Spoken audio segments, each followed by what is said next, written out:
こんにちは、たまたびです。今回はオーストリア・ウィーンを1泊2日で巡ってきました。カフェ、宮殿美術館、そして冬のクリスマスマーケットまで、ウィーンの魅力をたっぷりお届けします。最後に旅のプランや費用もご紹介するので、ぜひ最後までお楽しみください。オーストリアのウィーンに到着しました。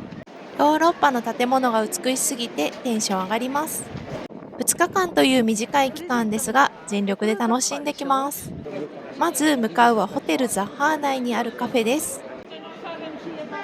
カフェベルエタージュに着きました。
食事が終わってもカフェの前は行列が続いていました。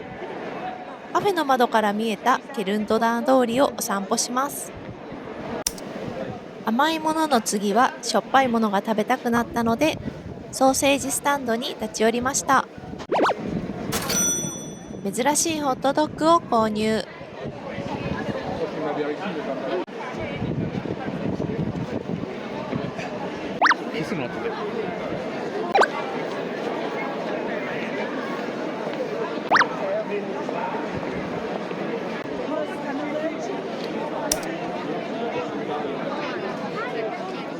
シュテファン大聖堂に到着しました。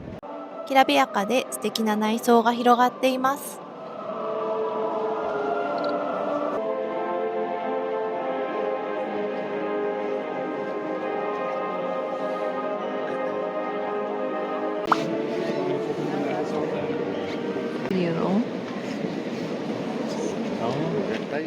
有料で塔の上まで登ることができます。私はエレベーターがある北棟から登りました。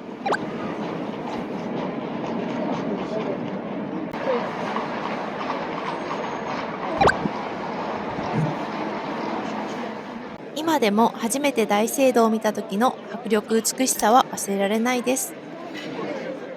暗くなってきて通りに人が増えてきました。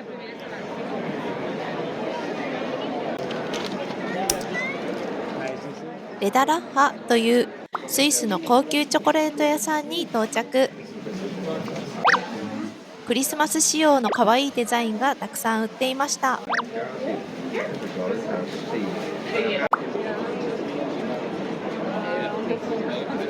石畳だから疲れるのかな。それはよく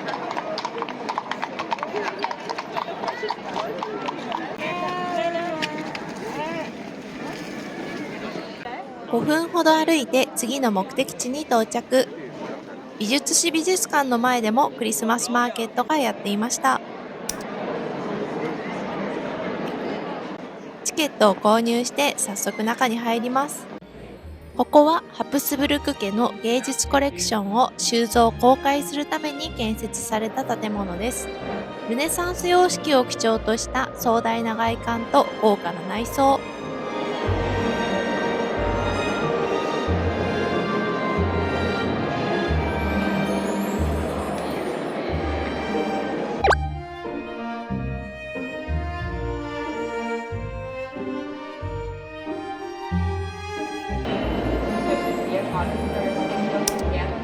お目当てのカフェに到着しました。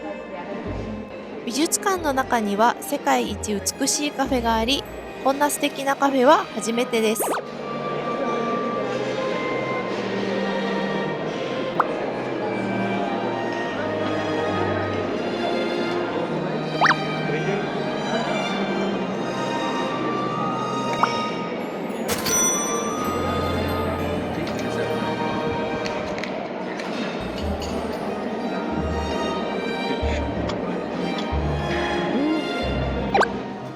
茶をした後2階から見下ろしましたが、上から見ても素敵なカフェです。豪華な建物、コレクションの数にも圧倒されました。これからこの旅で一番楽しみだったところに向かいます。ウィーン市庁舎前のクリスマスマーケットに到着。市内最大のマーケットなだけあって人もすごかったです。一つ一つの飾り付けが美しくて、シャッターを切る手が止まりませんでした。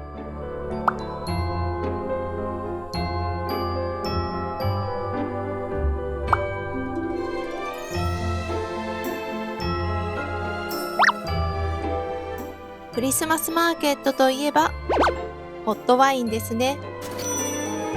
視聴者の絵が描かれているマグカップが可愛かったです。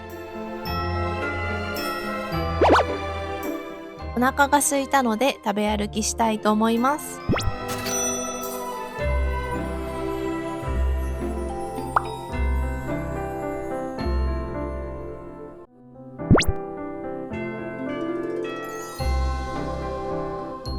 食事以外にクリスマスのモニュメントがたくさん売っていました。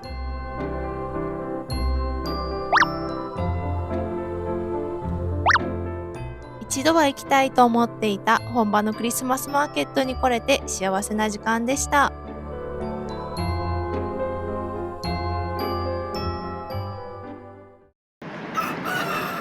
トラムに乗って市内に向かいます。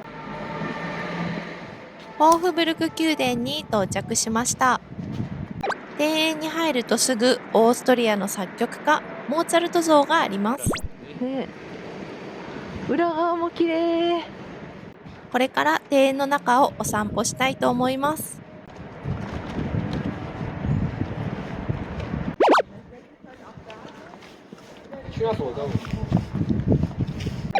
左側のガラスの建物は今はカフェや植物園になっています。このまま歩いて宮殿の表側に向かいます。表側はどっしりして迫力がすごかったです。裏表で全く雰囲気が違ったので両側から見るのがおすすめです。敷地の中には獅子博物館、宝物館など様々なスポットがありますが、今回はどうしても行きたかったオーストリア国立図書館へ向かいます。国立図書館に到着だね。ここだね。よいしょ。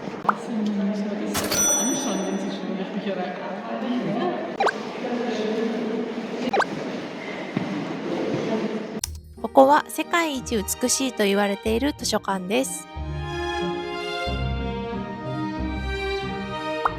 なんと美女と野獣のお城の図書館のモデルでもあります。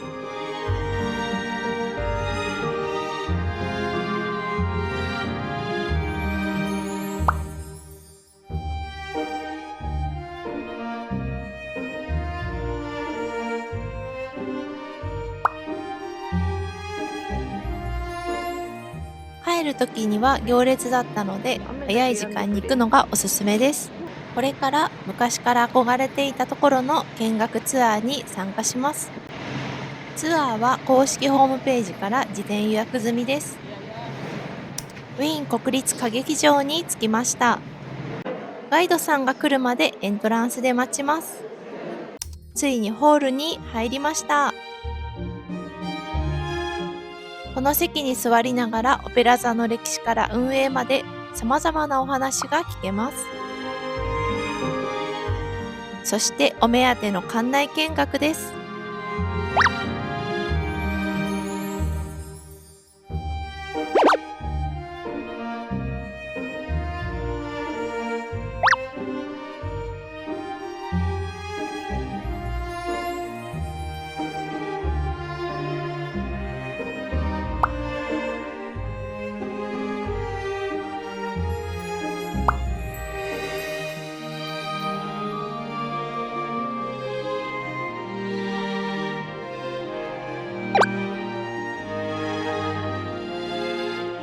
とっても濃厚な1時間でした。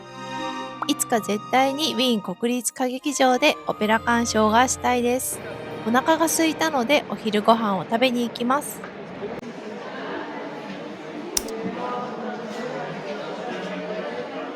シュテファン大聖堂の近くにある1902年創業のオープンサンドのお店です。ショーケースにはたくさんの種類が並んでました。1つ 1.7 ユーロとお値段もお手頃。一つ一つが小さいのでいろんな種類が楽しめます。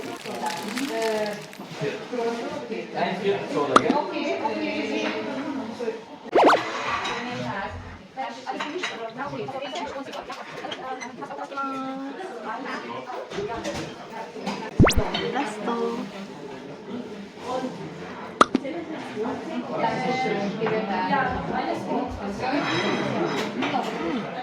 少し歩いて食後のデザートを食べに来ました。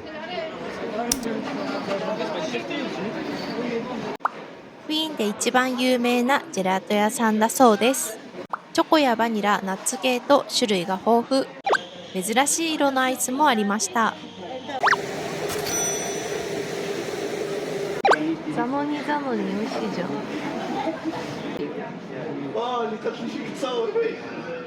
ジェラート以外にも食事メニューが豊富。観光地にあるので食べ歩きにおすすめでした。今から次の場所に移動します。市内から地下鉄に15分ほど乗り、10分歩いたらシェーンブルーン宮殿に到着しました。ユネスコ世界文化遺産に登録されている建物で、ウィーンの文化と歴史の重要なシンボルの一つです。丘の上にあるグロリエッテという展望デッキまで向かいます。よいしょ。庭園と宮殿が一望できる素敵な眺め。大変だったけど登ってよかったです。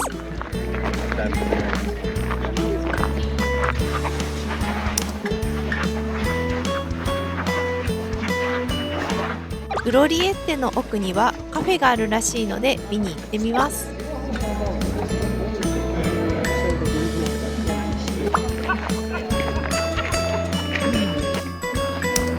シェーンブルーン宮殿がだいぶ近づいてきました。やっぱ近くで見るとめちゃくちゃ大きいですね。広い。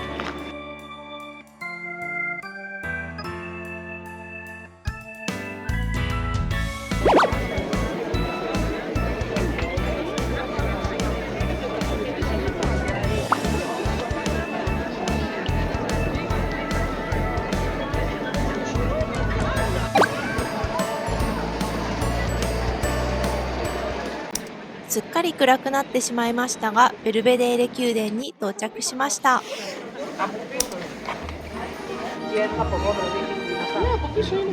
かつてハプスブルク家に仕えたプリンスオイゲンが夏の離宮として建設した場所です。今は美術館となっています。見学の所要時間は1時間から2時間程度。大きなシャンデリアと豪華に装飾された内装です。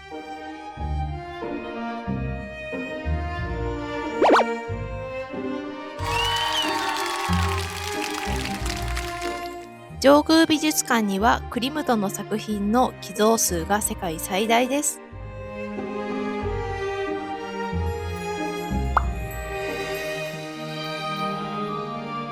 閉館ギリギリで1時間しか見れなかったけれど、クリムトの代表作品を生で見てとても感動しました。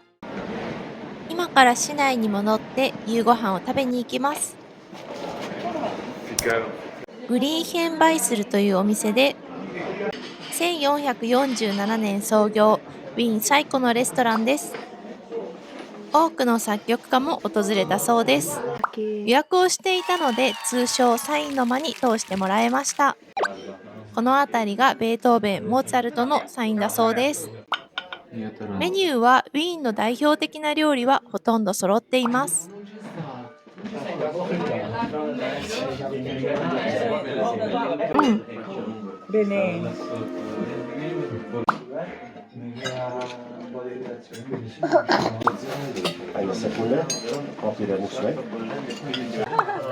多分な、ヨーロッパにまず慣れてることもあると思う。多分初めて見るといいかもしれない。確かにそれステファンでもめちゃくちゃいいと思った。ね、めっちゃ感動したよね。お料理の量が多いので頼みすぎには注意が必要です。嬉しいことに食べきれない分は箱に詰めてくれました。雰囲気も味もとても美味しくて、初めてウィーン行く方は絶対に行ってほしいです。翌日はスーパービラによって朝食を買いに行きます。市内に何店舗もあるスーパーで品揃えも豊富でした。それでは電車に乗ってウィーン国際空港に向かいます。街並みが素敵で人も温かく、ウィーンの街が大好きになりました。